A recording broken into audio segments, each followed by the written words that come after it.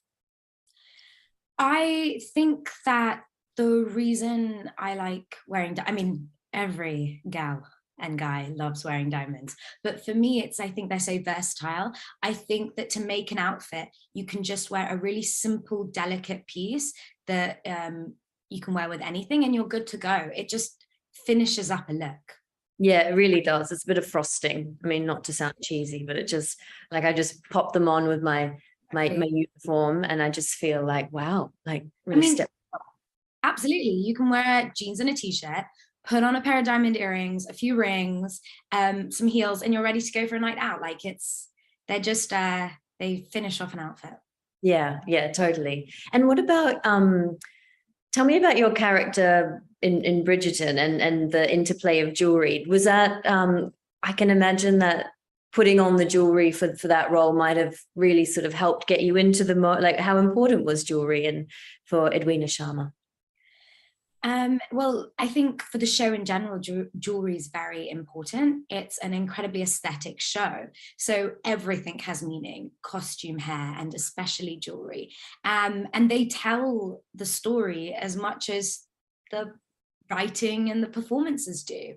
And for Edwina, you really see her go in the show from this sort of delicate young girl to a more confident young woman. And you see those statements being made in her jewelry as she gets more bold, so does her jewelry.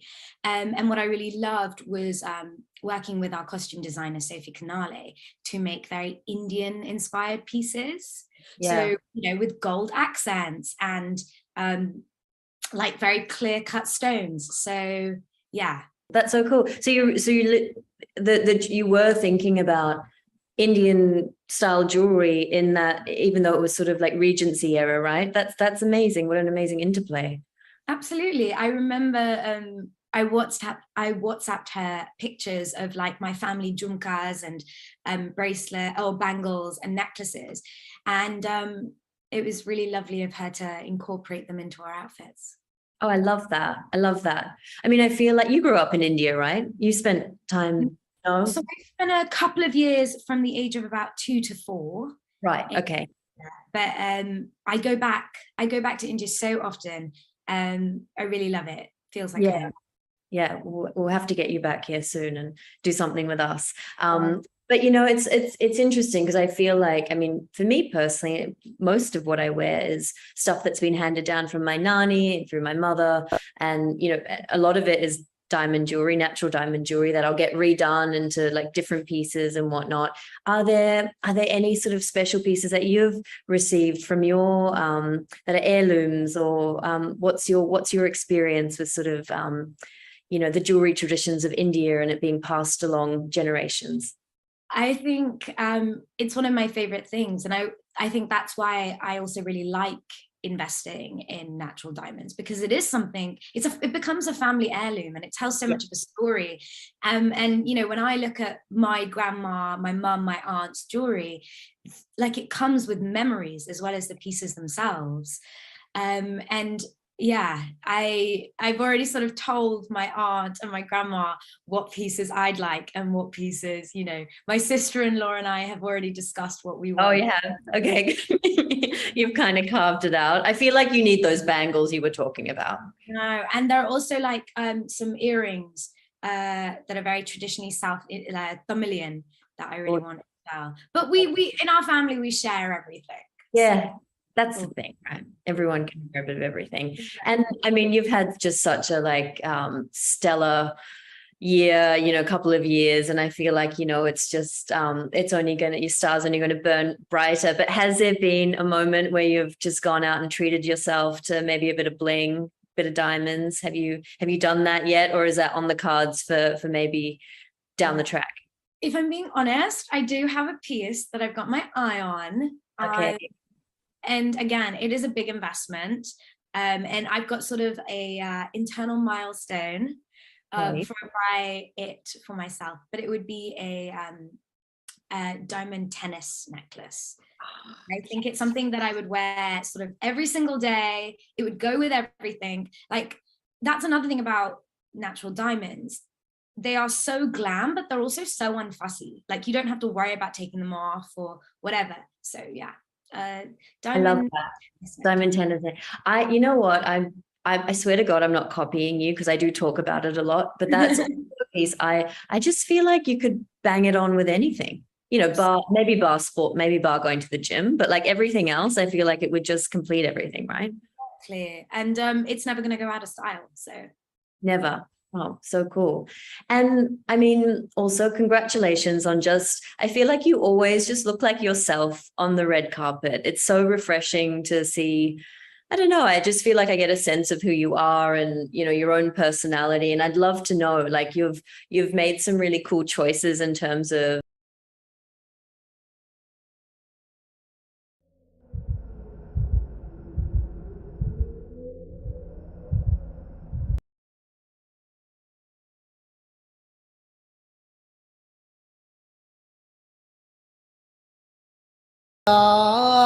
أن حسنا